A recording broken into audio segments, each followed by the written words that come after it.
You got your headphones on, Mike? I got my headphones on.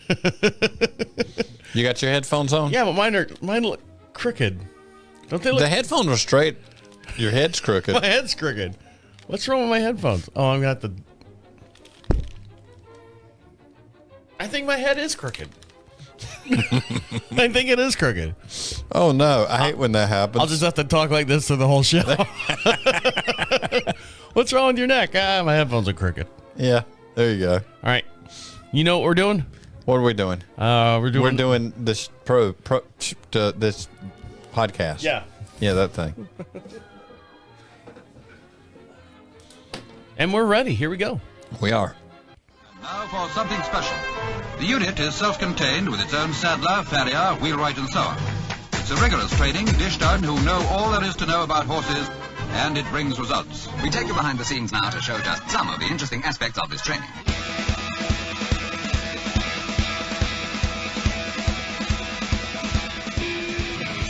Welcome back to Equine Dynamics with Mike Stine, the award-winning #1 podcast to create sounder horses from the ground up. Mike Stine is a registered journeyman farrier with an APF1 accreditation. On this week's show, Talking Terminology, we're going to talk about hoof abscesses and also a case study of a horse named Splinter with a fullness, thickness, toe crack, and also how a farrier prepares a horse for a 3-day eventing and high-level competition.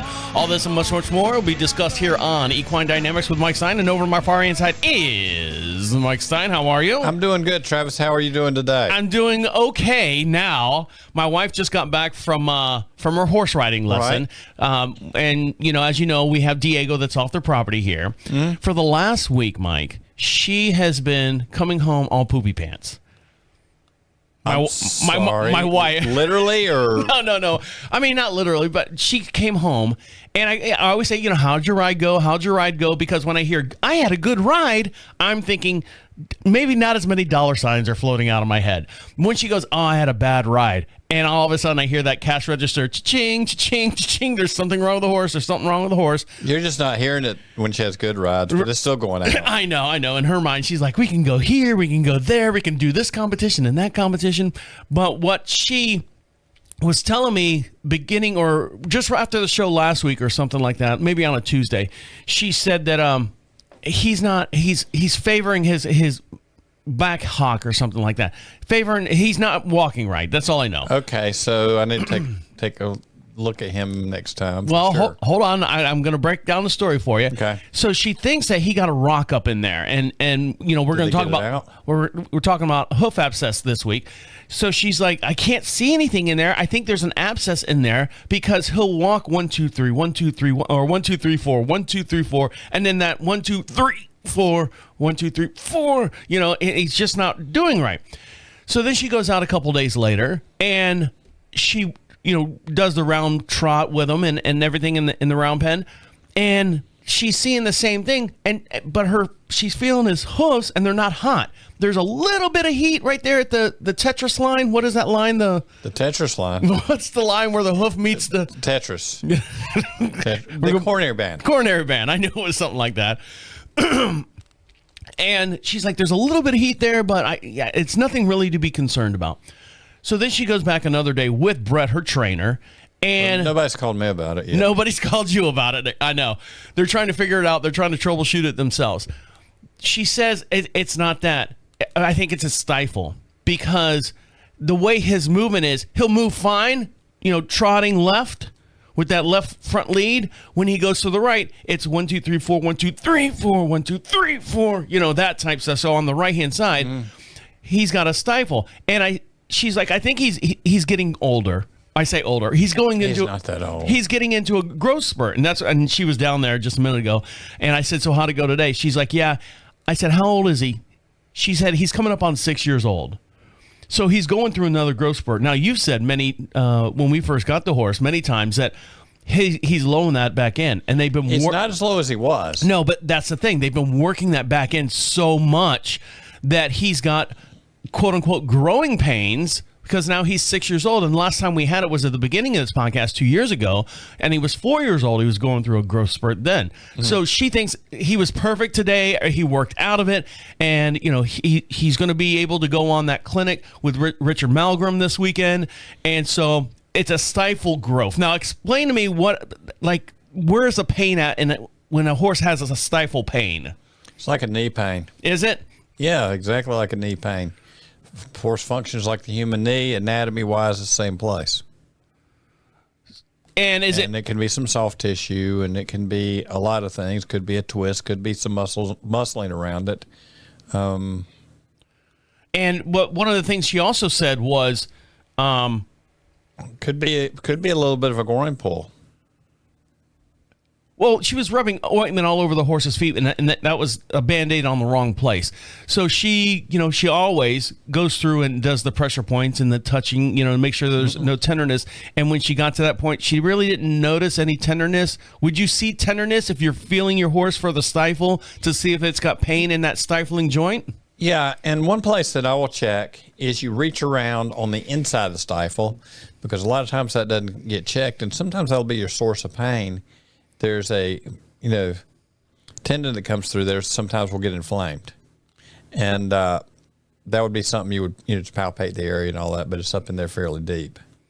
Well, she said he was fine today, which is good because I don't want to say could be a slip, could be a turn. We've had wet, muddy pastures for the last little while, off and on. So it's not an abscess, but I'm glad he's better today because right. I don't hear as many dollar signs flying out the window like little Tweety birds. But that's just because you're not hearing it. They're still flying. I know. And she didn't feel the need to call you because it wasn't at that point.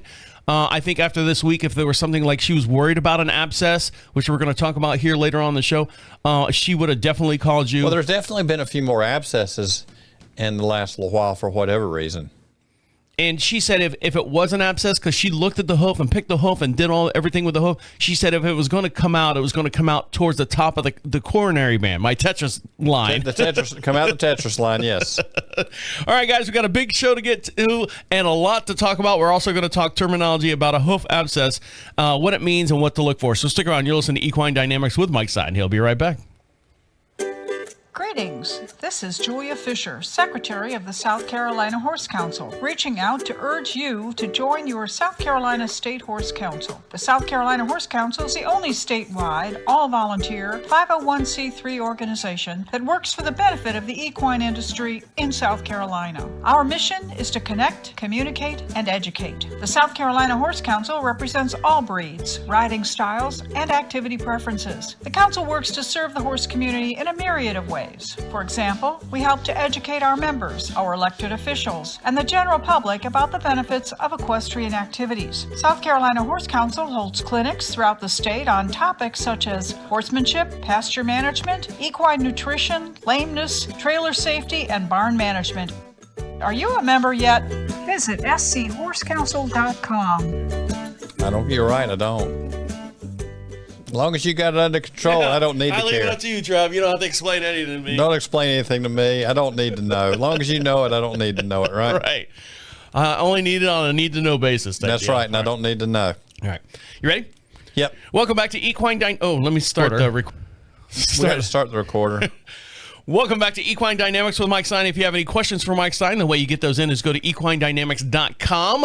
At the top of the page says Contact Us. Make sure you fill that out completely and put a physical mailing address. If we answer your question here on the air, we'll mail you out a little prize pack, a little support. We can send it airmail. We'll make a little paper airplane and throw it out the window. Sure, you got to be within 10 feet of the house, though. So just a little something to say thank you for listening to the show and being part of the podcast. And over to my far hand side, my very own airplane is Mike Stine. How are you? I'm doing all right. Yeah. I'm doing all right. Been busy last part of last week. The story that I told you about Diego, were you scared a little bit when I said something about that or no? Nah. I wasn't. It's just every day. Every day. As long as you're paying, I'm not scared. So what have you been doing for the last couple of weeks? You said you've been busy? Been busy, been out early and late. Had a deal where I had to go back and stabilize a crack that we're going to talk about, and ended up in at about midnight because of a few things on the road and everything. And then the next morning I'm out on the road at 5 a.m. and just normal days. Do you get any sleep at all? Why sleep? You're just laying there not doing anything, right? Right. Waste your time. Get to work. All right, so speaking of getting to work, this section of the program is called Talking Terminology, and what this means is if you hear any terms, we kind of define those terms that you might hear in the barn by your doctor. I almost said dentist for some reason. Your doctor, anyone, your trainer. Dentist can be in the barn. He could be in the barn. He's not doing anything, but unless he's working on your teeth. But anytime you hear a terminology and you're not too familiar with it, actually means, we'll give you the whole definition of what it means and how you can apply it on your everyday horse talking conversations. This week, we're going to talk about hoof abscess. Now, I know when I hear hoof abscess, I get panicked because that's what my wife first said that she thought Diego had in his foot. And I said, well, what is it? And she's like, it's kind of like a bruise. Let me give her definition of what she thinks. Kind of like a bruise. It's kind of like a bruise, yep. And then it'll bubble to the surface and then pop out like a pimple. And I go, well, that sounds... Then you call Dr. Pimple Popper. I said, that sounds horrible and awfully painful for the horse or anyone that has that. When I think abscess, like a tooth abscess, you'd have a doctor go in there, speaking of dentists in the barn, maybe someone had an abscess tooth. And is it the same thing as an abscess tooth that you would have, work done on it as far as... Well, an abscess tooth is usually in your mouth. This is, not in your, But I mean... This would be like a toenail abscess. So, tell us what a hoof abscess means and define that for us, and how can we look for it and prevent it, if we can. Right. There's a few different things that can cause hoof abscesses. Trauma. When you got laminitis and you got damage to the lamini, if you got a little perimeter rim damage to the coffin bone, if you got a little piece flaking out there, it will abscess and clear itself out. A lot of times we used to always call them gravels, but when you take x-rays of these things, I don't think I've ever seen a piece of gravel in one. I'm not going to say I have not found gravel where gravel had pushed up into the hoof wall. So there's, weather. When you got really wet feet, you have dry feet and you got really wet feet, you will get a few more abscesses, whether it be from bruising because the foot got soft or whatever it might be. So is it a deformation in the hoof wall because of the outside elements? Anything can play a part of it. Yes. We can work anything into it. Now you've got Peggy up here. Got Peggy, and we're going to switch over to camera 6 so we can see this. Oh no, we're going to switch to camera 9. There we go. So here we go. We got Peggy. Got Peggy. And Peggy is a freeze dried horse's hoof leg. Peggy, yeah. And you have it here on the camera. So don't forget, for every podcast, we do have a matching video over on YouTube, and you can see these in real time as we're talking about them here on the show. So we got Peggy here. And you got your little drawing that you've been working on that we're going to sell at the end of the season. That's right. And it's going to be just like really, one of those masterpiece art pieces, one of a kind, right? We'll all sign it and frame it for you, and right. We'll take up a bid offer for it. Yeah, exactly. A subsolar abscess would be under the sole. You can get abscesses behind the bars where a bar pinch. You can get one under the frog at times. It can be a puncture. It can be a bruise. It can be internal pressure if you've got a bar that's folded over and pinched, or around the perimeter of the wall. Now some of these that are like in behind the wall, and even behind the wall sometimes, some of them will be just strictly up top around the coronary band. But the reason we're talking about it is like the horse we're going to talk about a little later. Mm-hmm. It probably most likely started some trauma or something at this sole wall junction, and sometimes it's easier for them to migrate up. I was trying to get the camera focused. There we go. Is that focused? Yep. Migrate up. You got the hoof wall, the middle part of the wall, and the lamina, so it'll migrate up and form a track and come out your coronary band. And is that my Tetris band? Your Tetris band out. They start playing Tetris, and that happens when you're playing Tetris, right? Yes, and I lose all the time. Right. But you can, when you have something through there, you can get some scarring through that point. It will create a weak point. A lot of times you'll see if you've got that, you'll see a little divot in the coronary band. And, if you got continual abscesses, sometimes the sole can drop.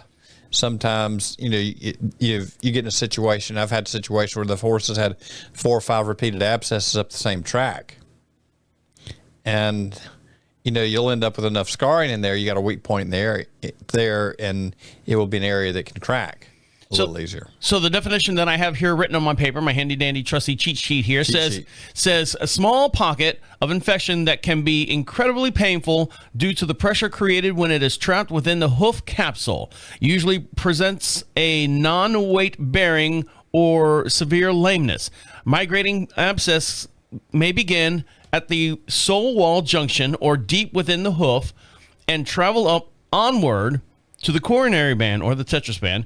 Tetris band, yeah. Rather than down the sole to find an outlet to relieve the pressure. So it's kind of like this bubbling thing that's going up the surface. It's bubbling right on out. Yeah. Ugh. And, I'll say a lot of these horses, if they're real sore, you can actually palpate with your thumbs and get some response. If I can find something low enough, sometimes if you can get a slight drain, doesn't need to be much. You don't have to dig out a crater. And truthfully, if I can go to the wall, I would rather go in that way. I kind of learned doing racehorses. If we went through the wall as opposed to the sole, we could get them back in training faster because you didn't have to worry about the damage you did to the sole. So I've hit my thumb many times. I'm sure you have too. You don't Never. You don't even have fingernails left. I've hit myself or pinched myself on my fingernail several times, and you get that little blood clot underneath your fingernail. And then eventually, your fingernail grows and that blood clot goes up to the end. If it's really bad, I have taken a hot needle and kind of bored through to get to that blood clot and relieve that pressure right away. I've got a drill press in the back of the truck we can use next time. But, I mean, is that essentially what you're trying to do if you have an abscess? Basically, yes, get the pressure out and get the infection out. It's going to come out somewhere. And you think about, horses do build up toxins in their feet. That can be a problem. They can get bruises. If you got something that'll beat up the perimeter rim of the coffin bone, sometimes you have something that the body needs to clear. And that's the way the body clears it out of the foot. So anyway, does that make any kind of sense? It makes next time you're playing Tetris, think about that. It can change your game. I will literally change my game. All right, guys, when we come back, we have a case study of a horse named Splinter with a full thickness toe crack that Mike was working on here just recently. And again, we have some pictures and some videos and stuff. So make sure you join us over on YouTube as well. So stick around. You're listening to Equine Dynamics with Mike Stine. He'll be right back. Greetings again from the South Carolina Horse Council. Our horse welfare programs offer small grants to equine owners who are struggling financially for specific veterinary bills. First, our Stallions to Geldings funding acknowledges the benefits of gelding your animal, and once the application is attested to by the vet and approved, it provides direct payments to your vet for gelding services. This is an important resource and has been able to assure that hundreds of equines in the state, horses, donkeys, and mules, have received quality care. Our euthanasia program helps with final arrangements for those owners who may be struggling with end-of-life arrangements for their equine partners and lack adequate resources. Funds do not cover disposal, but once approved, can provide direct-to-the-vet payments for managing euthanasia expenses. Are you a member yet? Visit schorsecouncil.com. You know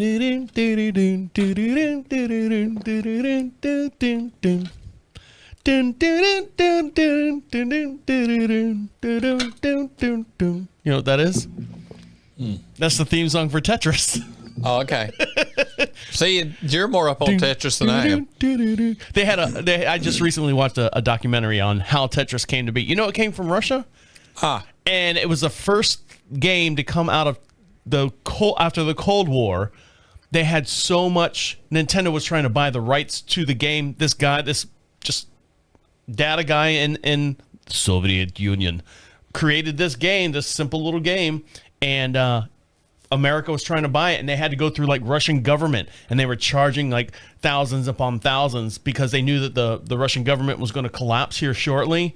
With what's his name, Gorbachev. He was going to get ready to knock down the walls and tear everything. So all these people were trying to get money out of this one game. It was quite an ordeal.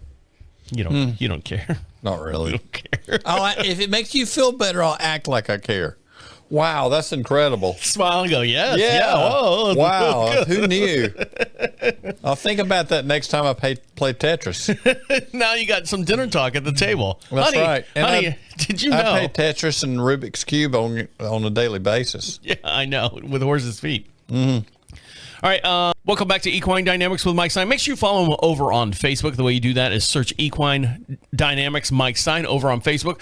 And we're going to, your actual website, the equinedynamics.com website, it's going to be kind of updated here to where everything is going to be found in one location, so I don't have to send you over here, send you over here. Everything will be located at the equinedynamics.com, so just give us a few weeks on getting that up and running. You can find all the podcasts over there, all the videos, all the YouTube videos that we do, and also all our social pages.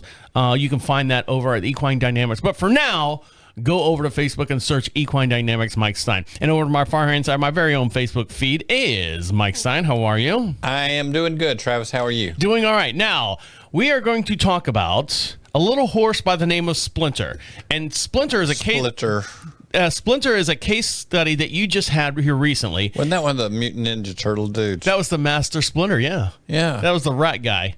Rat guy. And he wasn't a rat. He was a horse. No, he was a rat. Well, this Splinter was a horse. Oh, the Splinter you were working on is a horse. Okay.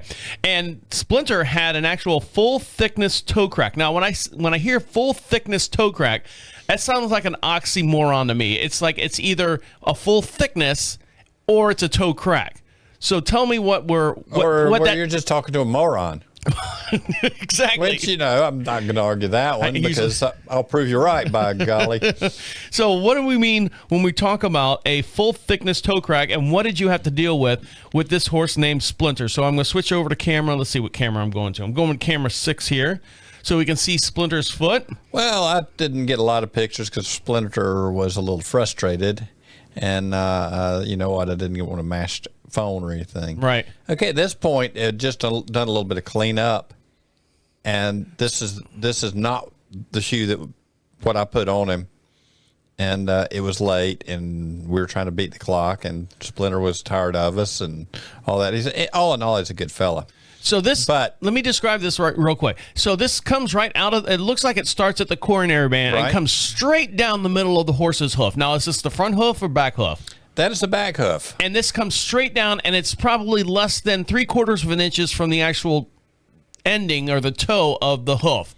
Right. I had gone over there about a week earlier and taken a look and just taken a knife. And at this point, I just knocked some stuff off of the foot, because what we ended up doing, if you can see that crack, I took a probe and probed through when I was cleaning it up. There's a dead fly right there. Dead fly. Death fly. No.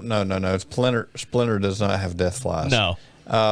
But what had happened is this guy was imported to cover mares, breed mares. Okay.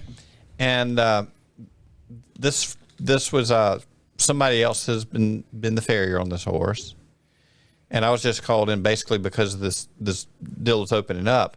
But during breeding season, he had a little line down the foot on the external part of the hoof wall. During breeding season, it opened up on the top and started cracking down the foot. I see right here on the coronary band. Is that a part of the crack as well? That's kind of an ugly spot right there, isn't it? Yeah, because it looks like Mike, if that crack in the middle of it goes all the way down the front, you could peel that hoof right off of the foot. Well, when you take the probe and go in there, you can actually move that. And when the shoe came off, that the two sides were shifting pretty independently all the way down to the ground. So that thing's going to continue to open up if we don't do anything. It's like the Liberty Bell. And what I had done is gone out and just taken a knife to it and cleaned down and reached through the probe a little bit. We didn't have any sedation or anything like that at that moment, and actually did the whole thing unsedated. But was he kind of antsy when you were probing in there? Was it tender for him? It really wasn't even that tender, but I was very careful doing it. I've done this a lot of times. Okay. I wouldn't suggest people just doing that. Right. And so during the time between, we had a couple of different things. We treated and packed the crack for a while, because we want to make sure and kill any fungus or any bacteria that might be in there, right? Mm-hmm. And so in working on the horse, he was he would let me work on him, but he was busy. It was.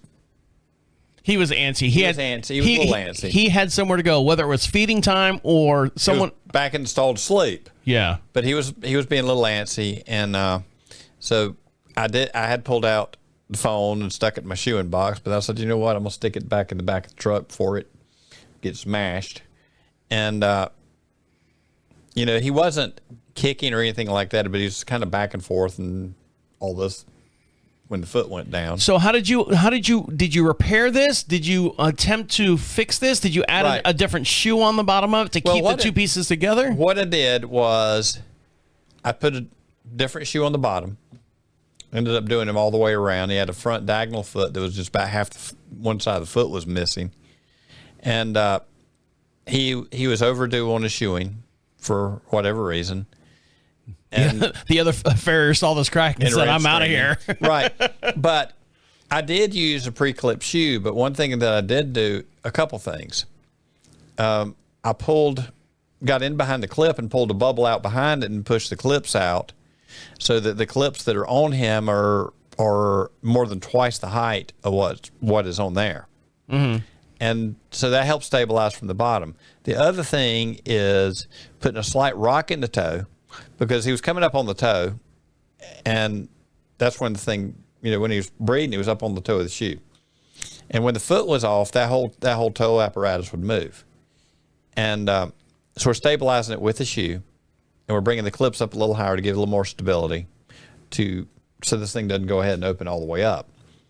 Also, between the shoe where the shoe is on, you know, pressed against the shoe itself, the foot is against the shoe. Before it went on, if the shoes fit, I put a rock on the toe so that when he's standing flat-footed, the toe of the shoe is slightly off the ground. Not much, but slightly off the ground, because we're trying to remove pressure from the front of the foot any way we can. In between the shoe and the foot was rasp out. So once I went on, there's about an 1/8 inch gap between the two clips, between the shoe and the foot.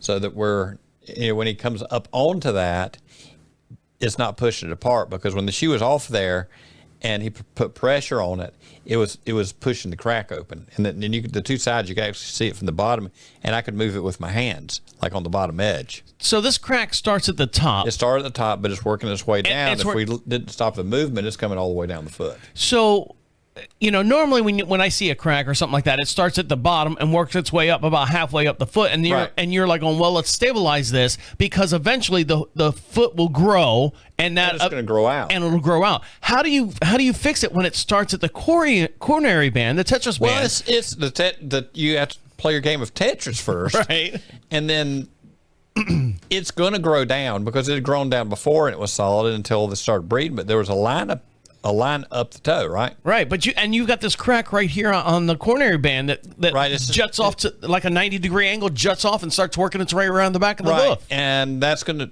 grow down, but just slightly above that crack, if you look really close, there's solid hoof wall. Right here? Right there. Well, that's going to continue to grow down. But that's a long time, Mike. I mean, you're talking about the total length, really a total of 1 year for all that to grow down? So in doing this, I did clean out further with a Dremel tool. This does not go all the way to the ground, and we did not want to open it all the way to the ground. Mm-hmm. And while it was open down the center of that crack, we medicated it. Who was the gentleman that when we started the show many years ago that worked on heel cracks or crushed heels or toe crack? Who was the Ian. Ian. Now I know Ian lives in, where does he live at? He's up north somewhere. I think he has moved from New York down to Maryland now. Okay, so he's closer, but not as close as him. He can come down and slap something on this thing together. He could do that, yeah.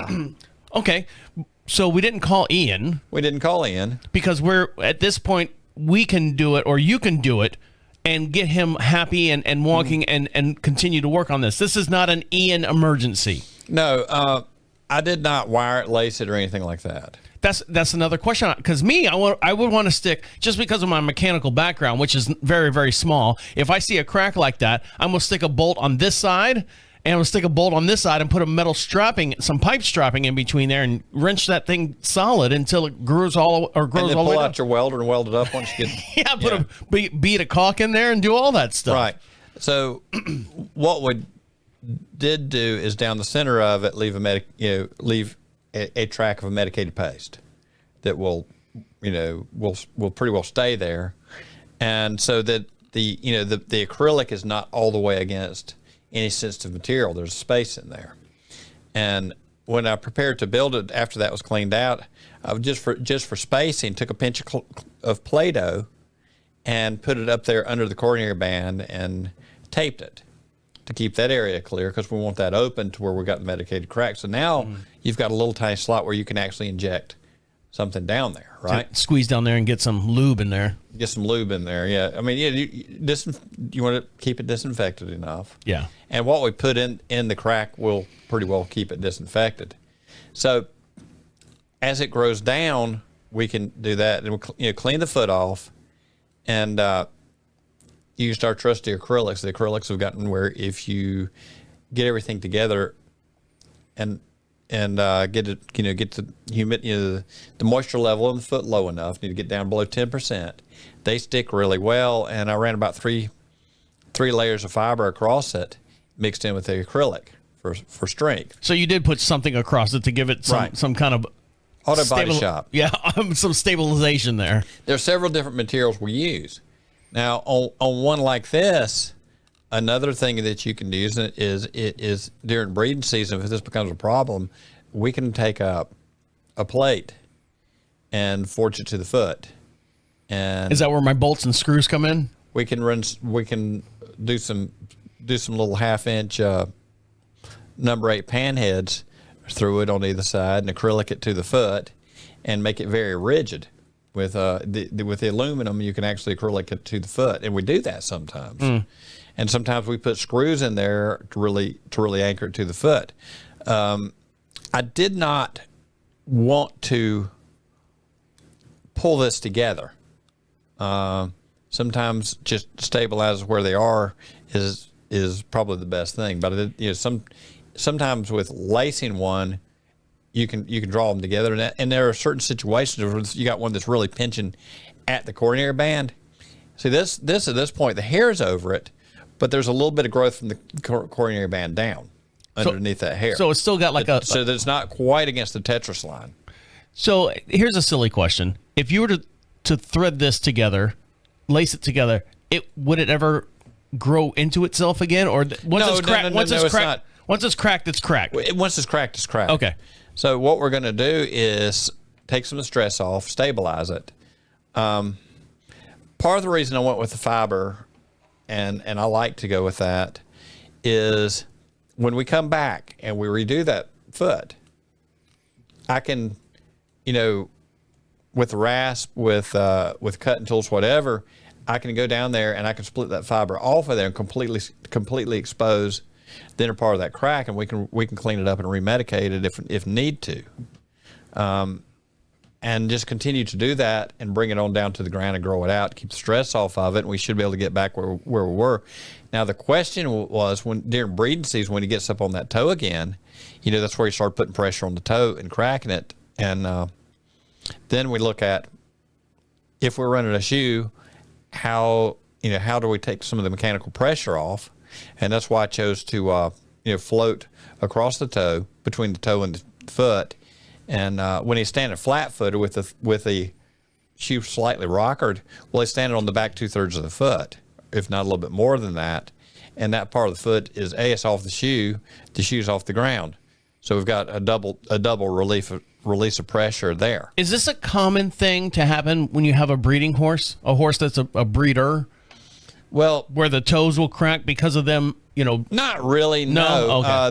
There was some damage in the area, I'm sure, because when you open through there, the way the connection to the lamina looked, there's not much holding behind there. Because I was thinking another great idea would create breeding shoes where it had this almost like a steel-toed Timberland boot shoe that would come up on the front of it, so it would kind of protect the I've hook. built a shoe like that before. I need to bring that in one day, because I think I got one in the shop building where a horse had crammed some debris up the wall, and there was a surgical site that we needed to protect. So there you go. That was my $1 million idea. All right, guys, stick around. When we come back, we're going to talk about a horse named Perky and a video of Perky riding. Perky's a blurry fella. Yeah, and we'll talk about Perky and what this horse's importance is to the show. So stick around. You're listening to Equine Dynamics with Mike Stine. He'll be right back. Here at the South Carolina Horse Council, our membership dues are affordably priced for individuals, families, farms, and businesses. Lifetime membership options mean you'll never have to worry about missing that annual renewal deadline to remain in good standing. Membership in the South Carolina Horse Council offers a number of important benefits. The council offers $1 million worth of personal excess liability insurance at an affordable group rate to all of our members, whether you're a resident of the state of South Carolina or not. We have compiled a trails booklet with all public trails listed and mapped within the state, available to new members for free or upon request for the cost of the postage. Our website provides updates for emergency preparedness on evacuation sites for equines in the event of hurricanes, floods, or other natural disasters.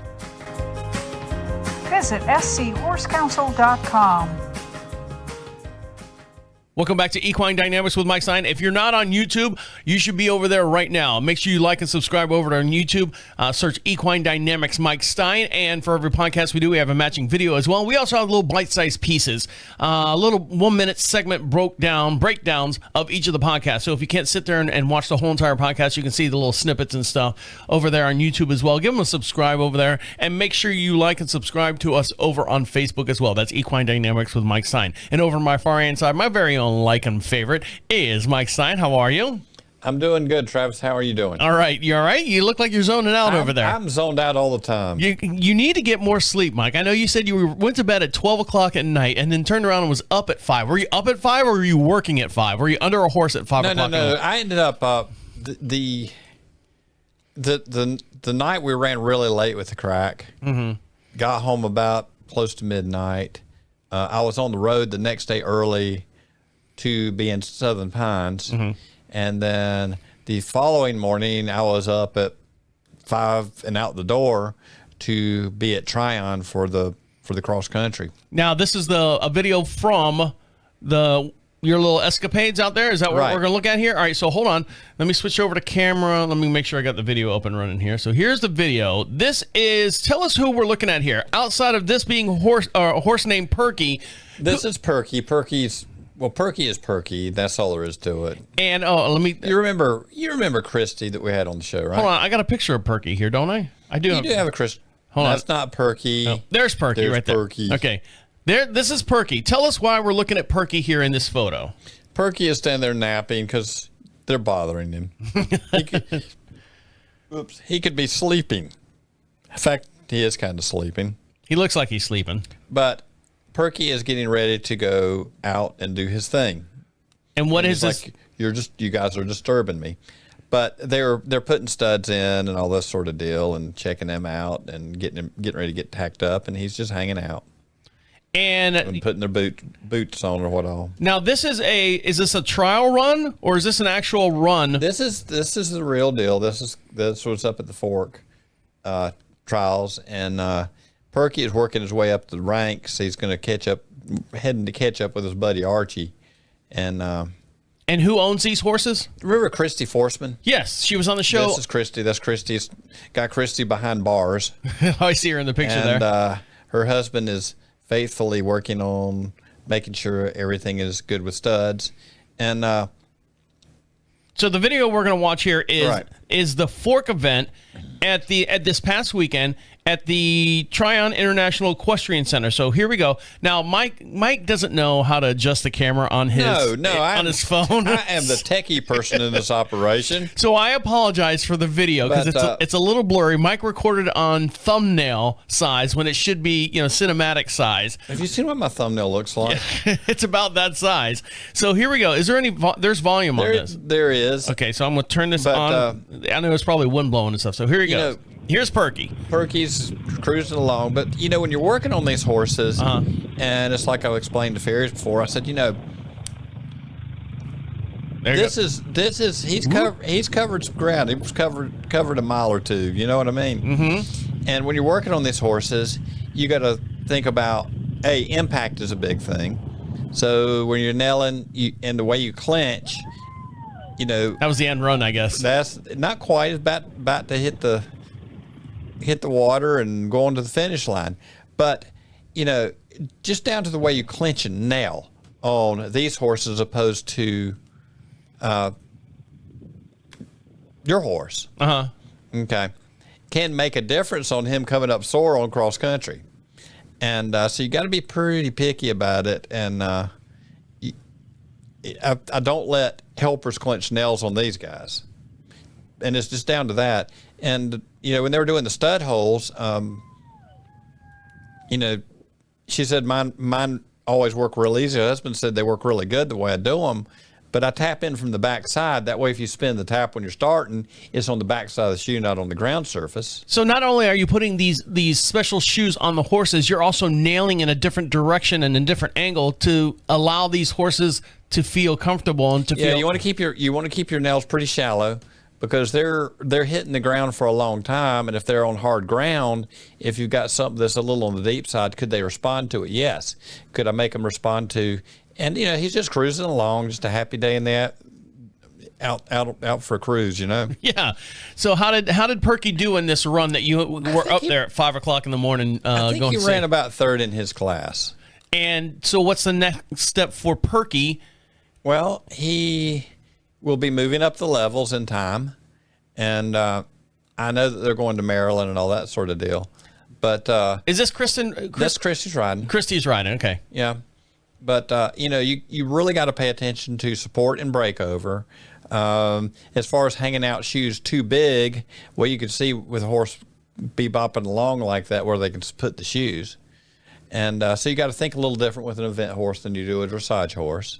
They're not always on prepared ground, but they got to do their dressage. They got to do their show jumping. The arena surfaces have totally changed the way we shoe event horse because we used to just think strictly traction, but now on the synthetics, well, that changes the game, changes the way we shoe them. And, there's a lot of thought that has to go in to keep these guys working because when they're tired, you need to protect tendons and ligaments. And there's a reason why there are basketball shoes, and there's a reason why there are football shoes made. There's a reason why there are baseball shoes made, and there's a reason why there are golf shoes that are made for that certain right. The deal with eventing is we've got to prepare for 3 different sports at the same time. But you're allowed to switch the shoes out. Is that correct or no? You can, but typically we don't. So you've got to design a shoe to run all 3 events: dressage, cross country, and the jumping. Right. And you've got to design the shoe to take care of tendon and ligament damage, whether it be on the synthetics or after they've galloped for however many miles. I don't know how you do it, Mike. And no wonder you're that. When ligaments are, the thing is, early on when the horse isn't tired, you got to protect them when they're tired and they're exhausted and they're stressed. No wonder you're up late at night. And really, for Perky, for what he was doing, he was cruising along there right easy at the end of the run. Didn't look worn out. But when they get really worn out and exhausted, that's when they start injuring things. But you got to be able to protect for that. You got to think ahead of it. So does that make any sense? It does make plenty of sense. All right, guys, when we come back, one more little segment. We'll let you get back to playing with your ponies. Stick around. You're listening to Equine Dynamics with Mike Stine. He'll be right back. Hello again from your South Carolina Horse Council. Did you know that the South Carolina Horse Council invests in programs that support education and equestrian activities for the young people of our state? The council awards numerous youth scholarships annually. We sponsor the state finals event for the South Carolina 4-H Equine program, and we provide full event sponsorship for the year-end South Carolina Future Farmers of America Horse Evaluation program. We also sponsor the South Carolina Governor's School of Agriculture Equine program. Our expo periodically brings education and entertainment to equine enthusiasts of all disciplines. Is law enforcement in your area educated on the special needs of equines? The South Carolina Animal Control Officer Seminar helps familiarize law enforcement and animal control officers with proper care of horses to better identify and investigate cases of neglect or abuse. For more information, visit schhorsecouncil.com. Welcome back to Equine Dynamics with Mike Stine. If you like this podcast to perform out at your clinic, out at your location, out at your special event, if you got a barn with a bunch of people and you want us to go out there and have a good time with you, we'd love to do that. If you got any of these fall festivals coming around and you'd like us to perform this podcast out at your fall festival, we can do that as well. The way you find us goes to equinedynamics.com. At the top of the page says clinics. Fill out that little form. We'll pencil you in, and we'll get in contact with you, and we'll give you all the information from us. Also, make sure you follow us over on YouTube. Make sure you follow us on Facebook. That's Equine Dynamics. Equine Dynamics Mike Stine on both of those locations. We're going to get the website adjusted a little bit. We had a temporary lapse of office help, so we've got a lapse of lapsing stuff. So we're getting back on updating that. I know it's a little bit behind, but we're getting on that as well. So give us about a week or so to get that fixed as well. And over my far end side, my very own lapse of behind is Mike Stine. How are you? I'm doing good, Travis. How are you doing today? Doing all right. So what did we learn today, Mike? What did we learn? Today we learned about talking terminology, hoof abscess, what it means, and what it looks like, and how to take care of it. Yes, we did. And you know, an abscess on its own doesn't need some thought and some treatment. Probably need to talk to your vet a little bit and deal with it. And they don't have to be the end of the world. They can be extremely painful. I've had people call me before, said, oh, I think my horse broke his leg and it was an abscess. Can they do some damage? Yes, they can. And a case study of a horse named Splinter. Let me go back to that picture there, and we can see the picture of Splinter and a what they call a full thickness toe crack. And what do we mean by a full thickness toe crack? I don't know if you define that or not. The crack is not surface, it goes completely through the hoof wall. Okay. And when you probe through there, you could actually open it up, and with some good light, you can see what the laminized damage through that strip. And will that continue to be a problem if we don't do something with it? Yes, it will. And how do we treat it? You treated it with a little bit of We're medicating the area. We have opened it up more, and between stretching out the clips, rocking the toe, floating the toe off of the shoe itself, acrylics and fiber, we're stabilizing it. And if that's not enough, we can clean it off and do different deals to stabilize it. And that's where my bolt and pipe strap come in. Some of the cracks occasionally need to pull them together. Some stabilize where they are, and some you actually need to push them apart some. And also, Perky and the cross-country run this past weekend at the Fork event at the Tryon International Equestrian Center. And I'll play that video one more time.